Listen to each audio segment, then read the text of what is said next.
वाहतूक कोंडीने त्रस्त असलेल्या ठाणेकरांना वाहतूक बदलाच्या त्रासाला सामोरं जावं लागतंय.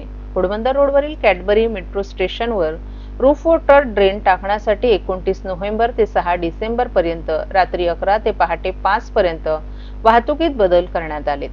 ठाणे शहर वाहतूक शाखेनं याबाबतची अधिसूचना जारी केली. घोडबंदर रोडवरील कॅडबरी मेट्रो स्टेशन या ठिकाणी उभारण्यात आलेल्या मेट्रो स्टेशनवर रूफ मेट्रो स्टेशनचं छतावरील पाण्याचा निचरा करण्यासाठी मेट्रो स्टेशनवर रूफ वॉटर ड्रेन गटर टाकण्याचं काम 29 नोव्हेंबर ते 6 डिसेंबर पर्यंत करण्यात येणार आहे. हे काम 30 टनी मोबाईल क्रेनच्या सहाय्यानं करण्यात येणार आहे. त्यामुळे क्रेन ही मुंबई नाशिक वाहिनीवर कॅडबरी उड्डाणपुलावरील मुख्य वाहिनीवर उभी करण्यात आली आहे. त्यामुळे या परिसरात वाहतूक कोंडी होऊ नये आणि परिसरातील वाहतूक सुरळीत आणि सुनिश्चित राहण्यासाठी 29 नोव्हेंबर ते 6 डिसेंबर या कालावधीत रात्री 11 ते पहाटे 5 पर्यंत वाहतूक बदल करण्यात आले. या काळात नितीन कंपनी ते मोडक बोर्ड नाका दरम्यान असणाऱ्या पादचारी पुलाच्या प्रवेशद्वाराजवळील संपूर्ण वाहतूक दोन्ही दिशांनी बंद होईल. या दरम्यान सर्व वाहनांना नितीन कंपनी उड्डाणपुलाच्या चढणीवरून खाली उतरून दुभाजक असलेल्या सेवा रस्त्याचा वापर करावा लागेल. ही वाहनं नितीन जंक्शन, कॅडबरी जंक्शन येथून सेवा रस्त्यावरून येऊन पुढे कापूरवाडी बाजूने वळून इच्छित स्थळी जातील.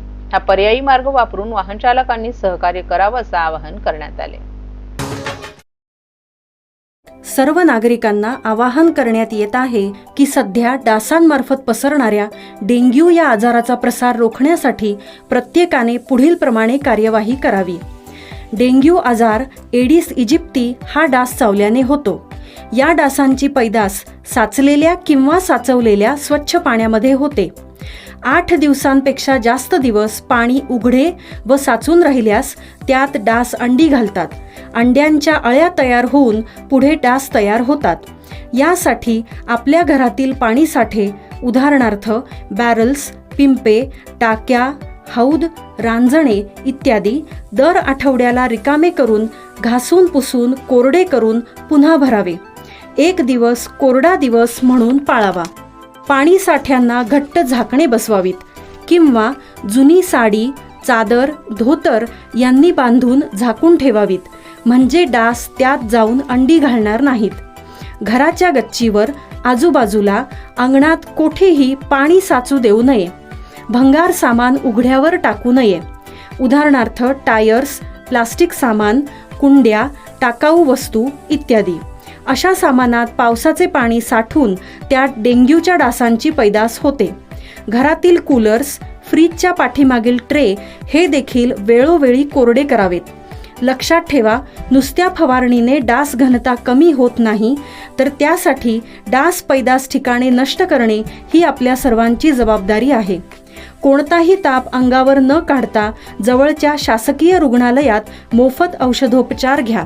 अशा प्रकारे नागरिकांनी सहकार्य केल्यास डेंग्यूचा प्रसार रोखणे सहज शक्य आहे.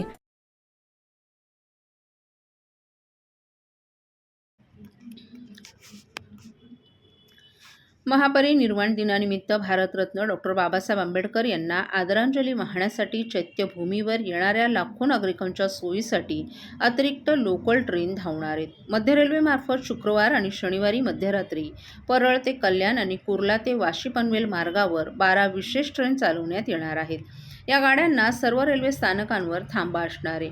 मेन लाईनसह हार्बर मार्गावर विशेष गाड्या धावतील असं मध्य रेल्वे प्रशासनानं जाहीर केलंय. मध्य रेल्वेच्या मेन लाईनवर कुर्ला परळ विशेष गाडी कुर्ला येथून मध्यरात्री 1:15 वाजता सुटेल आणि परळ येथे 1:05 पोहोचेल. कल्याण परळ ही विशेष गाडी कल्याण येथून मध्यरात्री 1 वाजता सुटेल आणि परळ येथे 2:20 पोहोचेल. ठाणे परळ ही विशेष गाडी ठाणे येथून मध्यरात्री 2:10 सुटेल आणि परळ येथे 2:55 पोहोचेल. त्याचप्रमाणे डाऊन मार्गावरही परळ ते कुर्ला, ठाणे, कल्याण दरम्यान अतिरिक्त ट्रेन धावणार आहेत. परळ ठाणे विशेष गाडी परळ येथून मध्यरात्री 1:15 सुटेल आणि ठाणे येथे 1:55 पोहोचेल. परळ कल्याण विशेष गाडी परळ येथून 2:30 सुटेल आणि कल्याण येथे पहाटे 3:50 पोहोचेल. परळ कुर्ला विशेष गाडी परळ येथून पहाटे 3:05 सुटेल आणि कुर्ला येथे 3:20 पोहोचेल. या अतिरिक्त गाड्यांमुळे मध्य रेल्वे मार्गावरून चैत्यभूमीवर येणाऱ्या प्रवाशांना मोठा दिलासा मिळणार आहे. यावेळी सभागृहातील 8 टेबलवर मोजे, मानपाडा, ढोकाळी, कावेसर, बाळकोंब, माजिवडा, कोलशेत, खारेगाव, कळवा, पाचपाकाडी या विभागातील तब्बल 152 गृहनिर्माण संस्थांनी अभिहस्तांतरण किंवा मानीव अभिहस्तांतरण तसंच प्रॉपर्टी कार्डवर किंवा 7/12 उताऱ्यावर नाव दाखल करण्यासंबंधीच्या विविध तक्रारीही मांडल्या. त्या तक्रारींचे संबंधित अधिकाऱ्यांनी जागेवरच निरसन केलं. या कार्यशाळेला संबोधित करताना नगर भूमापन अधीक्षक नितीन पाटील यांनी गृहनिर्माण सोसायट्यांच्या पुनर्विकास अथवा स्वयं पुनर्विकासासाठी जमिनींच्या हद्दी निश्चित करणं, नकाशा अभिलेख तयार करणं, 7/12, बिनशेती, प्रॉपर्टी कार्ड, मिळकतीच्या नोंदी आणि पुनर्विकास प्रक्रियेत आवश्यक असलेले तांत्रिक अहवाल आदींची कमीत कमी वेळात दुरुस्ती करण्याची ग्वाही दिली. तसंच सर्व समस्यांवर प्रभावी तोडगा काढण्यासाठी दर महिन्याच्या दुसऱ्या सोमवारी संबंधित अधिकाऱ्यांसमवेत ठाणे जिल्हा हाऊसिंग फेडरेशनच्या सभागृहात विशेष बैठक आयोजित करणार असल्याचंही सांगितलं.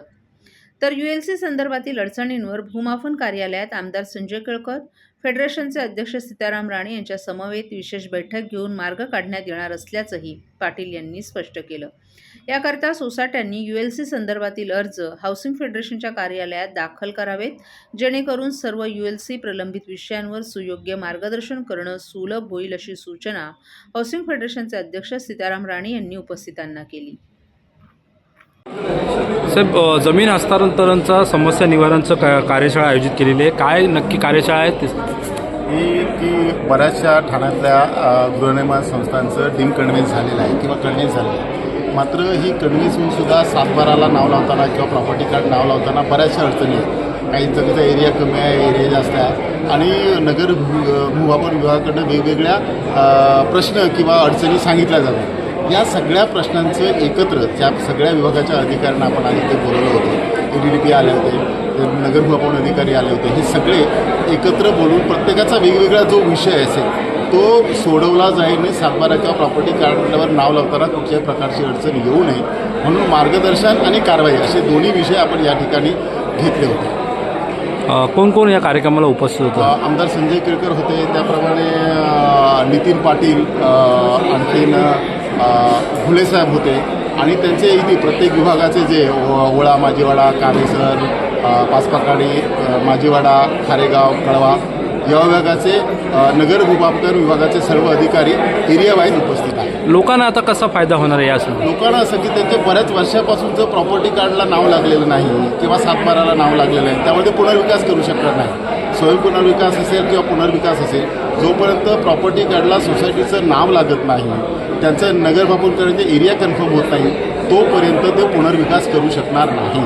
आणि हा प्रयत्न आहे की हे जे पुनर्विकासाला ज्या जुन्या सोसायट्या आहेत त्यांच्याच बाबतीत हा विषय घडलेला आहे, म्हणून त्यांना मदत करावी आणि त्यांचं इमारतीची जागा सोसायटीच्या नावावर थेट लावावी, हा त्यामागचा उद्देश आहे. ठाणे पोलीस आयुक्तालयामार्फत राबवण्यात येत असलेल्या व्हिजिट माय पोलीस स्टेशन या अभिनव सामुदायिक उपक्रमाला शहरातील नागरिकांचा भरभरून प्रतिसाद मिळत आहे. ठाणे नगर पोलीस स्टेशनमध्ये आयोजित या उपक्रमात ज्येष्ठ नागरिक, पोलीस मित्र, सामाजिक संस्था, व्यापारी, शिक्षक, डॉक्टर्स, इंजिनियर्स आणि युवकांनी मोठ्या संख्येनं सहभागी होत पोलिसांच्या कार्यप्रणालीचा प्रत्यक्ष अभ्यास केला.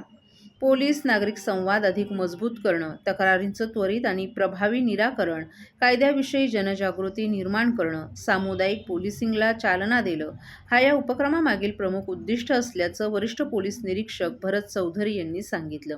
या भेटीदरम्यान दैनंदिन पोलीस कामकाज, गुन्हे शाखेची प्रक्रिया, आपत्कालीन प्रतिसाद यंत्रणा तसंच विविध विभागांची समन्वय शक्ती यांची माहिती नागरिकांना देण्यात आली. उपस्थित नागरिकांनीही आपल्या शंका, सूचना आणि अपेक्षा मांडत परस्पर सहकार्याची भावना वृद्धिंगत केली. या उपक्रमामुळे विश्वास, पारदर्शकता आणि सहकार्य या तिन्ही स्तरांवर पोलीस नागरिक नाते आणि दृढ झाले असल्याचं अधिकाऱ्यांनी सांगितलं.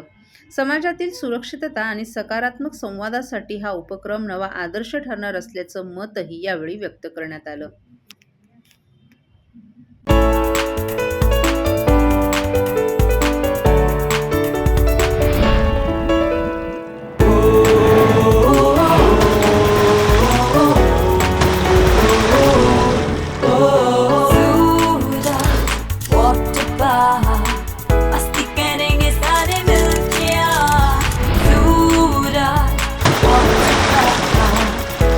Getting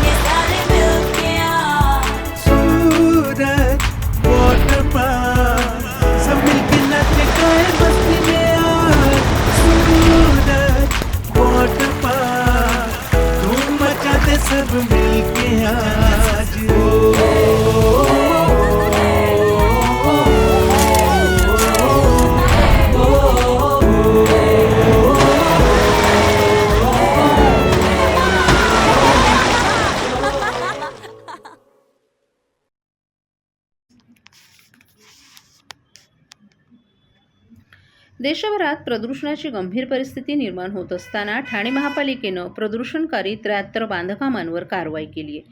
त्यांना 18,15,000 रुपयांचा दंड आकारण्यात आला आहे.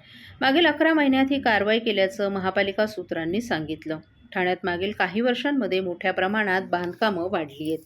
ठाणे महापालिका क्षेत्रातील घोडबंदर, तीनहात नाका, पोलशेत, कळवा भागात सर्वाधिक गृहनिर्माण प्रकल्पांची उभारणी होत आहे. या बांधकामस्थळी शहरातील प्रदूषणांमध्ये अधिक वाढ होते. ठाणे महापालिकेच्या शहर विकास विभाग आणि प्रदूषण नियंत्रण विभागाकडून 1 जानेवारी ते 30 नोव्हेंबर या कालावधीत एकूण 377 बांधकाम प्रकल्पांची स्थळ पाहणी करण्यात आली. यापैकी तब्बल 73 ठिकाणी बांधकाम व्यावसायिकांनी पर्यावरणीय नियमांकडे दुर्लक्ष केल्याचं आढळून आलं. त्यामुळे नियमांचा भंग करणाऱ्या बांधकामांवर 18,15,000 रुपयांची दंडात्मक कारवाई करण्यात आली आहे.